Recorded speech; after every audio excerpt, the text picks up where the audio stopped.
Vamos dar início, né, ao nosso capítulo, né, que vai tratar agora o movimento, né, em relação a duas e três dimensões, né. A partir de agora, nós vamos utilizar, né, os conceitos vetoriais para poder fazer as nossas abordagens. Então, a primeira coisa que a gente vai ter que fazer, cada ponto que a gente viu lá para o movimento em uma dimensão, a gente também vai ver para o movimento em duas e três dimensões. Vocês lembram que quando a gente foi ver o movimento em uma dimensão, né, a gente tratou uma direção como sendo tipo a dimensão x, né, ó, ela ia ter uma origem e tudo que tivesse ao lado à direita, né, a gente ia chamar de positivo, tudo que tivesse à esquerda ia chamar de negativo. Certo? Então, quando a gente fizer isso, certo? Em mais de uma dimensão, eu vou ter que considerar o quê? Eu vou ter que considerar mais de uma reta suporte dessa. Exemplo, em duas dimensões, ó, a gente é acostumado a trabalhar com plano cartesiano, né? Ó, que tem o quê? Um X, né? Um eixo X na horizontal, um eixo Y na vertical. Então, eu vou poder colocar, ó, descrever, por exemplo, um ponto, certo? Um corpo, ele vai estar o quê? Se eu disser que aqui é a origem dos meus eixos, eu vou poder dizer que esse ponto, ó, ele está a uma distância R, esse daqui ia ser o vetor posição em duas dimensões, e eu vou poder escrever esse vetor dimensão em termos de vetores unitários. Como? Pegando a componente no eixo X, aqui, ó, que eu vou chamar de X, certo? E a componente no eixo Y aqui.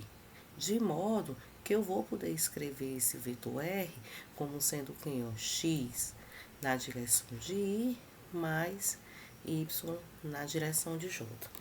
Normalmente a gente vai tratar as coisas, né, no dia a dia, né, de modo espacial, né, porque a gente vive num mundo tridimensional. Então, no mundo tridimensional, ó, essa figura aqui pra gente já traz, ó, os meus eixos, eles são perpendiculares entre si, certo? Aqui eles estão representados só a parte positiva deles, né? Então, tá aqui o eixo X, o eixo Y, o eixo Z. Eu poderia dizer ó, que o eixo X era um prolongamento aqui, ó, certo? Um eixo Y, um prolongamento aqui para baixo, um eixo Z, um prolongamento como se fosse entrando na nossa página, né? Então, quando eu tenho isso aqui, ó, eu tenho uma situação 2D. Então, a minha posição, certo? Quando eu tenho duas dimensões, a gente vai usar o que? Duas coordenadas, a gente vai poder escrever desse jeito. Quando eu tenho três dimensões, né? Eu vou ter que usar três coordenadas, ó. E eu vou ficar com essa representação, ó. Percebam, ó, que aqui, ó, a gente usou o vetor unitário na direção Z como sendo K, certo? Mas aí a gente precisa sempre de quê? Módulo, direção e sentido, né? Vamos lembrar, né? Então, só pra gente lembrar, ó, toda vida que eu quiser saber o módulo, ó, se eu tiver em duas dimensões, é a raiz quadrada do módulo de x mais o módulo de y. Se eu quiser saber o módulo, ó, nessa condição em três dimensões, é a raiz quadrada, aí eu vou fazer o quê? A soma dos quadrados de todas as componentes, certo? Então, aqui a gente vai encontrar o módulo desse vetor, certinho? Então, bora lá. Então, assim a gente consegue definir um vetor posição. Ora, se eu consigo definir um vetor posição, eu vou poder também conseguir definir, né, um vetor velocidade. Depois a gente vai ver o que? Um vetor deslocamento. Vamos ver aqui o que, que a gente vai poder definir, né? Então, eu estou imaginando, ó, que eu tenho uma partícula, vou dizer aqui, ó, que ela está nessa posição P1, num certo instante T1, certo? E essa posição P1 aqui, ó, ela tem, ó, esse vetor posição R1 associado a ela. Depois de um intervalo de tempo ΔT, essa partícula se deslocou, certo? Não estou me preocupando aqui qual foi o percurso que ela fez, mas ela chegou aqui nesse ponto P2, que a gente representou essa posição através desse vetor posição R2. Ora, quando a gente tem isso aqui, ó, dois vetores, ó, tem um vetor R1 e o vetor R2, certo? E eles estão com a mesma origem, a gente pode fazer o que, ó? Se eu unir a extremidade de um à extremidade do outro, eu tô fazendo o que? Eu tô fazendo um menos o outro, certo? Ó, então, é como se eu tivesse aqui, ó, esse daqui, ó, é como se fosse o R2, ó, porque é a posição depois do intervalo de tempo, e esse daqui, ó, sendo o meu R1. Ora, mas a gente já viu que quando faz isso, a gente pegou quem aqui, ó, do ponto P1 ao ponto P2, o próprio deslocamento. Então, eu vou poder definir a minha velocidade média, né, como sendo quem? O deslocamento pelo tempo, certo? Aí eu vou chamar esse ΔR aqui, ó, de deslocamento. Ora, o que é o ΔR? Lembra que a gente escreveu o R há pouco assim, ó? XI mais YJ mais EK, né, ó? Então, eu vou dizer que o meu ΔR é quem, ó? É ΔX I, né, ó? Mais ΔYJ mais ΔZ K, né? Quando eu divido isso aqui, ó, por ΔT, consigo ter o quê, ó? Qual é a velocidade média, né? O que eu tô pegando aqui, ó, uma variação de posição com relação ao tempo, para cada uma, né, das minhas coordenadas. É interessante a gente visualizar também que a partir da definição de velocidade média, a gente consegue definir a minha velocidade instantânea, né? Nossa velocidade instantânea a gente definiu o quê? Como o limite da minha velocidade média, né? Ó, quando o quê? Quando um ΔT ele vai tender a zero, né? Quando o meu instante é muito pequeno. Então, o que é que eu vou ter? A minha velocidade média, ela vai sempre dar o quê? Uma certa inclinação, certo? Ela vai ser o quê, ó? Ela vai estar sempre tangente à trajetória da partícula naquele ponto, ó. É por isso que a gente está aqui, ó, no ponto P1, eu passei aqui, ó, uma reta tangente. Tangente quer dizer o quê? Encosta só em um ponto, certo? E o sentido vai depender o quê? Do sinal que ela vai ter, né? Se vai ser negativo ou positivo, né? Aqui, ó, tá aqui, ó, meu percurso é esse pontilhado, ó. Aqui, tangente a minha a minha velocidade, né? Então, como eu tô pegando meu percursinho aqui, ó, de 1 para 2, né? Então, aqui essa é a minha velocidade V1, velocidade V2. Então, a gente tanto vai poder definir nossa velocidade média, como também a nossa velocidade instantânea. Além disso, a gente também vai poder definir a aceleração. Só que agora, percebam que a gente está tratando a velocidade como quem? Como um vetor. Se é vetor, a gente tem que? A gente tem módulo, a gente tem direção, né? E a gente tem sentido. Então, velocidade é uma grandeza que mostra o quê?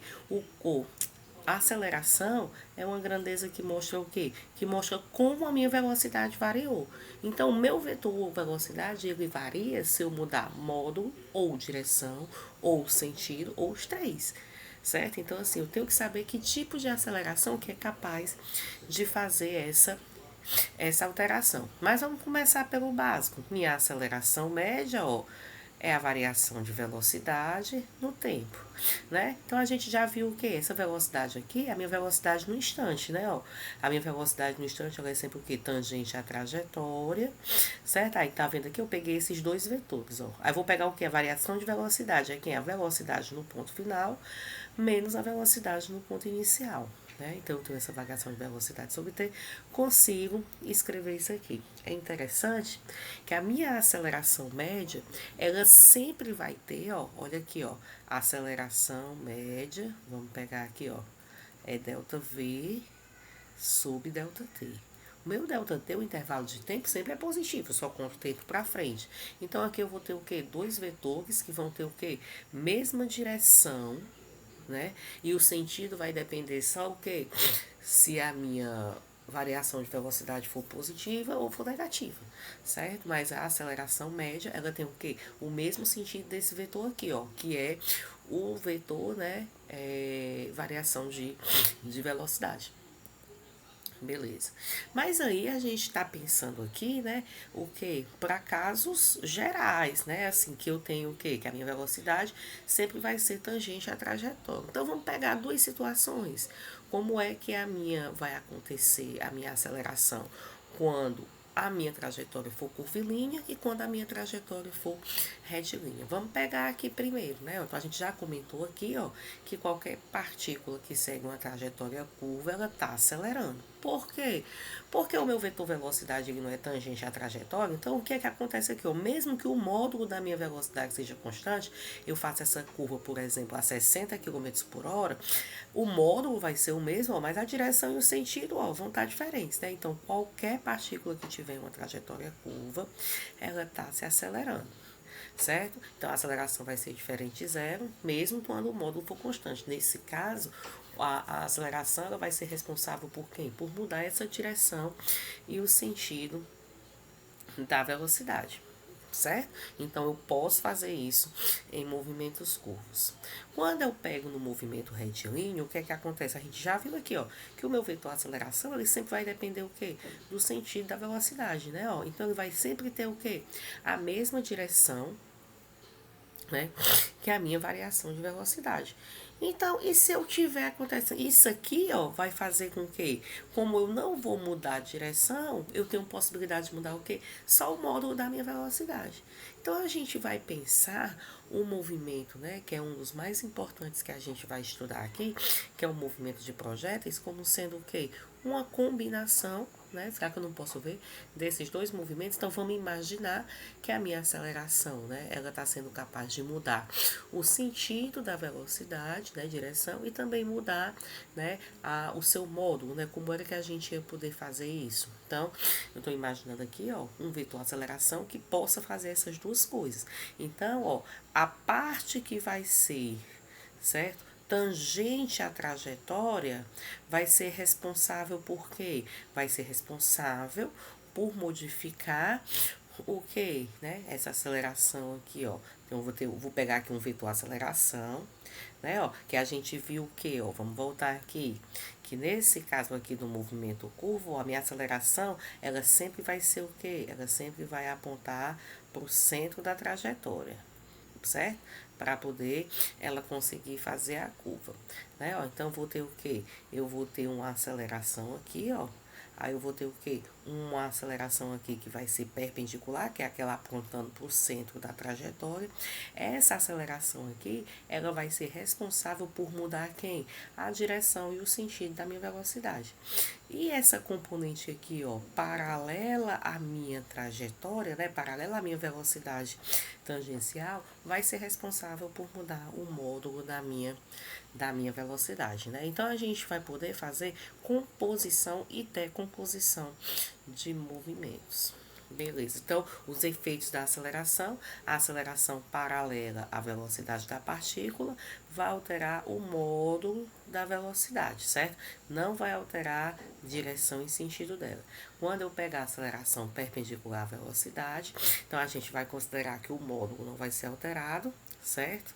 Aí, só a direção desse movimento, certo? Então, com isso, a gente vai poder ver como é, né, que se comporta o movimento de um projétil, certo? Então, o que é o movimento, o que é um projétil, né? Como é que se dá esse movimento?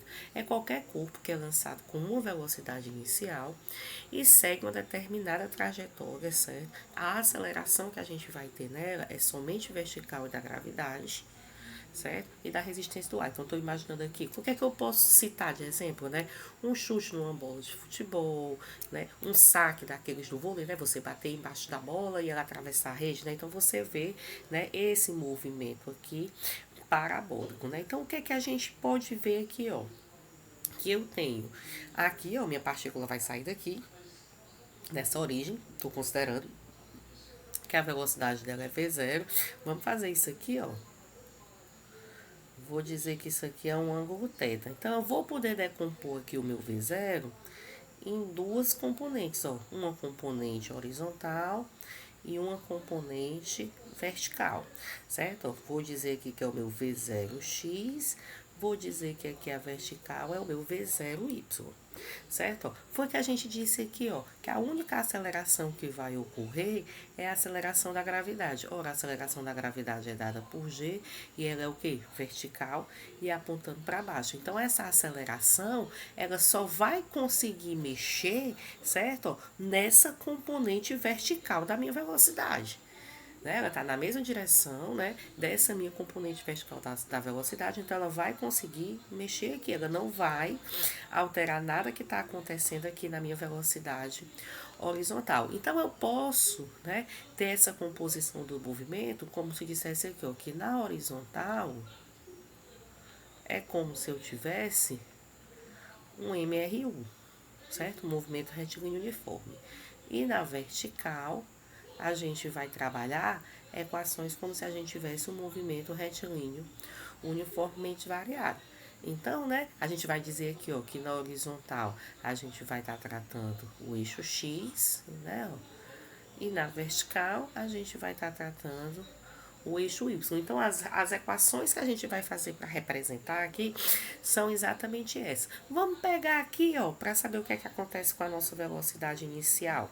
Ó, eu posso pegar esse primeiro triângulo aqui, ó, aí eu vou ter o que, ó? Cateto aqui, ó, esse aqui temos a hipotenusa, é V0, o cateto adjacente é VOX, né? Então, eu posso dizer, ó, que o cosseno de θ é o cateto adjacente, VOX, sobre V0. Então, posso dizer o quê? Que o VOX é quem? É V0 cosseno de θ. Ora, mas na horizontal, ó, que é onde está a minha velocidade VOX, eu tenho um MRU. Então, isso aqui, ó, é o quê? É constante. Certo? Eu tenho uma velocidade constante. Vamos ver aqui o que é que acontece com a velocidade inicial no eixo Y. Ó. Aí eu tenho o quê? Ó? Que o seno de θ é o cateto oposto V0Y sobre V0. Então, vou conseguir dizer, ó, que o meu V0Y, ele é quem? V0 seno de θ. Olha, eu não vou poder dizer que isso aqui é constante, porque eu tenho o quê? Essa aceleração da gravidade que vai estar atuando aqui. Então, de posse dessas duas informações aqui, a gente vai poder ver o quê? Quais são todas as equações que vão estar, né? Que a gente vai utilizar para resolver problemas de projéteis. Beleza. Então, aqui ó, a gente tem mais uma representaçãozinha, né? Chamou aqui até de V0 o ângulo com θ0, né? Aí que esse ângulo θ0 aqui é o ângulo que está acontecendo aqui no instante t0, né? Aí o que é que acontece? O tempo vai passando, a minha velocidade na horizontal vai se mantendo constante, né? Então, eu vou poder dizer o que? Que o V0x é igual a V1x, que é igual, né? Então, o Vx é igual, né? A velocidade para qualquer ponto lá, qualquer instante em x, é o próprio V0x, certo? Então, ele é quem? V0 cosseno. Vou trocar só por essa letra que a gente tem aqui, certo? Vou trocar essa letra aqui, ó. Vou dizer que o meu alfa zero, pronto, para poder ficar igual que a gente tinha antes, é igual a θ, cosseno de θ. Então, a gente ficou com essa equação aqui, né, ó, na horizontal. Ora, na vertical, o que é que acontece? O que é que acontece com o meu corpo? Ele vai aqui, ó. Quando um corpo sobe, vamos pegar aqui na queda livre e lançamento vertical. Eu jogo um corpo para cima, ele faz o quê? Ele vai diminuindo a velocidade até ele parar, né? Instantaneamente ele para, depois ele desce. Então, isso aqui que vai ocorrer, ó. A minha velocidade vai diminuir até chegar num ponto, ó, que ela vai ser nula, a minha componente vertical da velocidade, né? Porque a minha horizontal vai ser igual a zero. E depois ela começa o quê? A aumentar de novo até chegar aqui. Então, como é um MRUV, eu vou conseguir definir um VY, ó, por isso que a gente, quando for usar a queda livre, a gente já usou os índices, ele vai ser quem, ó? V0Y menos GT.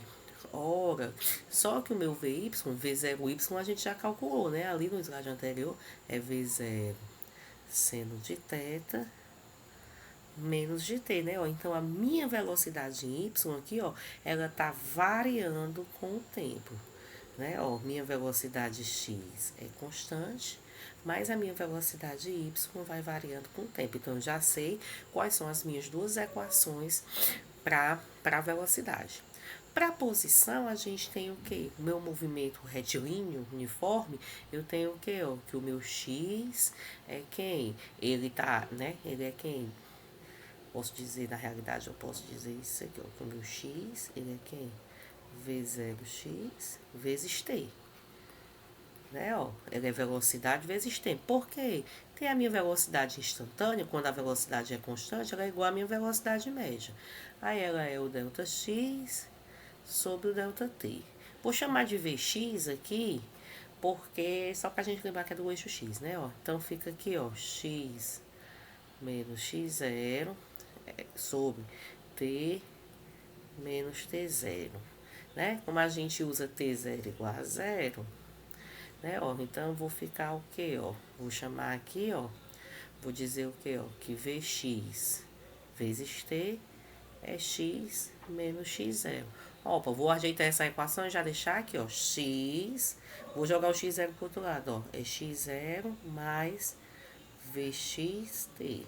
Então, o meu x, ó, é x0, vx é o próprio v0x, ó, v0 cosseno de θ, vezes t. Então, o tempo vai passando, ó, e o que é que acontece? Essa distância aqui, ó, o meu corpo vai se afastando dessa posição inicial, né? Então, eu tenho o que, ó, pro eixo x, eu só vou ter essas duas equações.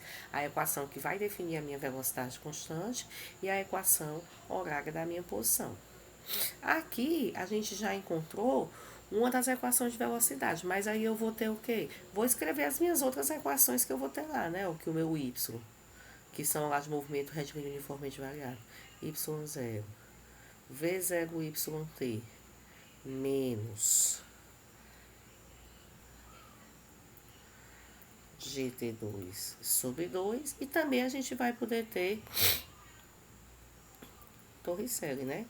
Vy ao quadrado, V0Y ao quadrado, menos delta G, ou menos G delta Y, né? Todas essas equações, elas vão ser válidas. E na próxima aula, que a gente vai fazer só com exercícios, né? A gente vai ver bem direitinho como é que vai ser aplicado isso. Então, ó, como a gente encontrou aqui, ó, posição, né, ó, eu vou pegar o que, ó, a componente x da posição tá aqui, né, ó, vinda do MRU. Né, ó, tanto a componente da posição como a da velocidade. No y, ó, posição e velocidade, né, ó, vindo quem, ó, de MR, o V, né? Então, aqui a gente nem colocou Torricelli, né? E aqui embaixo, ó, a gente faz as representações substituindo os valores de V0x e de V0y. Ó, aqui tá Torricelli já, ó. Certo? Apareceu aí o Torricelli. Beleza, então a gente já sabe quais são as equações, né, que a gente vai utilizar para resolver os nossos problemas de projétil. Mas aí tem duas coisas que as pessoas perguntam bastante pra gente. É o que? Qual é a altura máxima que pode ser encontrado e qual é o alcance. Vamos voltar aqui nessa figura, ó. A altura máxima é a maior altura, vou até pegar nessa coisa aqui, essa figura aqui, ó. A altura máxima é essa maior altura que o corpo vai poder encontrar. Então, eu vou poder dizer, ó, que a minha altura máxima é essa daqui, né, ó. Então, ela ocorre quando? Ó, o que que a gente está percebendo aqui, ó?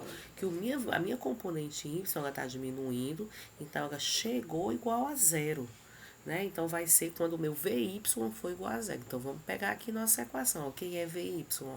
VY é igual a V0 seno de θ menos GT. Quando eu fizer o meu VY igual a zero, ele chega na altura máxima. Então, esse daqui vai ser quem? O meu tempo de subida. Né? Então, eu vou poder dizer que o meu tempo de subida, eu vou chamar de TS, ele é quem? Ó, joga no V0 para o outro lado, os dois ficam negativos, né? Ó, V0 seno de θ sobre G. Então, agora eu vou poder encontrar, ó, quem é minha altura máxima. Vou aqui, ó, certo? Ó, y menos y0 vai ser justamente o meu H, certo? Então, o meu H vai ser quem, ó, V0y, que multiplica tempo de subida, ó, menos 1/2 de G tempo de subida ao quadrado. Vou continuar aqui, ó. H é igual. Quem é V0y? V0y, ó, é V0 seno de θ. Não foi assim que a gente calculou? V0y, ó. V0 seno de θ vezes o tempo de subida, ó. V0 seno de θ sobre G, menos, por aqui, 1/2 de G, tempo de subida ao quadrado, ó. V0 ao quadrado seno ao quadrado de θ dividido por G ao quadrado. Olha o que é que fica aqui, ó. Esse meu G aqui sai com esse. Então, eu fiquei com o que aqui, ó? H, V0 ao quadrado, seno ao quadrado de θ sobre G, menos 1/2 de V0 ao quadrado, seno ao quadrado de θ sobre G. Então, essa altura aqui, que é a minha altura máxima, ela é o que, ó? 1/2 de V0 ao quadrado, seno ao quadrado de θ, sobre G. Então, você encontra a altura máxima, você só precisa saber o quê? O ângulo de inclinação, né, que foi feito no lançamento para a velocidade e qual foi o valor dessa minha velocidade inicial. Então, aqui, ó, a gente encontrou a altura máxima. Pronto. Bora ver quem é que é o alcance, certo? O alcance, ele está relacionado com o meu movimento na horizontal, ó. Então, o alcance da minha partícula é justamente essa distância de O até esse ponto aqui que ele fez. Então, supondo que isso aqui está no mesmo nível, o que é que vai acontecer? Ele vai subir, depois vai descer, né? Então, como a gente está considerando o mesmo nível e que a velocidade na horizontal ela é constante, a gente vai poder dizer que o tempo que ele demora para subir é igual ao tempo que demora para descer, certo? Então, o tempo de subida é igual ao tempo de descida. Então, o meu tempo total, eu vou poder dizer o quê? Que é 2 vezes o tempo de subida. Então, ó, o meu alcance vai ser este aqui, né, ó. Então, o meu alcance, né, ó, vai ser V0x, V0 cosseno de θ, vezes, 2 vezes, o meu tempo de subida, ó, V0 seno de θ sobre G. Então, A, ó, vamos botar aqui, ó, V0, aí vamos colocar aqui, ó, 2 seno θ cosseno θ, aqui, ó, sobre G. Só fiz rearrumar, certo? Isso aqui, por quê? Porque isso aqui me dá uma identidade trigonométrica, que é o seno de 2θ. Então, isso aqui é V0 seno de 2θ, V0 ao quadrado, né? Tem um V0 aqui. Seno de 2θ sobre G, certo? Então, aqui você vai conseguir encontrar qual for o alcance do seu objeto. Ora, então só preciso saber o quê? Da velocidade. Então, para uma certa velocidade, eu ainda consigo dizer qual é o maior alcance possível, né? Porque se só depende da velocidade do ângulo, então eu posso saber qual é o ângulo que eu vou poder fazer o quê? Fazer o meu lançamento para ele chegar mais longe. Ora, então, para ser um alcance máximo, eu vou ter que fazer o quê? Eu vou ter que fazer o seno de 2θ ser 1. Um seno que é 1, né? Eu vou pegar o quê? É 45 graus. Então, 2θ. Ou 90 graus, desculpa. 90 graus. Então, θ é 90 sobre 2, 45 graus. Então, quando você faz um lançamento a 45 graus, é quando você consegue, com aquela mesma velocidade, chegar num ponto mais distante. Pronto. Um outro tipo de movimento que a gente vai ter também é o movimento circular, certo? Então, estou imaginando aqui que ele está com módulo de velocidade constante e essa velocidade vai o quê? Variar direção e sentido em cada ponto, certo? Então, eu vou ter o quê? Eu vou ter, ó, se o meu movimento for circular uniforme, eu tenho o quê? Uma aceleração centrípeta, apontando para o centro da trajetória, que vai ser a responsável por essa mudança somente na direção e no sentido. Posso ter um movimento circular não uniforme, pode ser que esse módulo varie. Quando esse módulo varia, o que é que acontece? Eu tanto vou ter essa componente que vai ser responsável para mudar a direção e o sentido, como eu também vou ter que ter uma componente, né, de aceleração responsável por mudar o módulo dela, certo? E quando o meu carro está reduzindo a velocidade, isso quer dizer o quê? Que a minha aceleração é negativa, né? Eu também consigo, né, ver o que é que está acontecendo, né, com as componentes da aceleração e da velocidade. Uma coisa interessante é o que? É que a gente pode escrever equações já para esse movimento circular. Exemplo, deixa eu colocar aqui para vocês. A gente tem a aceleração centrípeta, né? Então, a gente vai se concentrar no estudo do movimento circular uniforme, certo? Então, esse movimento circular, ele tem uma aceleração, certo? Que a gente vai chamar de centrípeta, certo? Que o módulo dela é V2 sobre R, certo? Então, ela depende da velocidade e do raio da minha trajetória, e a direção e o sentido é sempre o quê? Apontando para dentro da trajetória. certo? Então, ó, na nossa próxima aula, a gente vai fazer o que? A gente vai só resolver exercícios. Até lá eu vou colocar algumas questões já resolvidas para vocês, mas a gente vai tirar dúvida para nossa avaliação, que ocorre no próximo, no final de semana da semana que vem, no dia, salvo engano, no dia 15 ou 16. Tá bom? A gente vai se falando. Um abraço.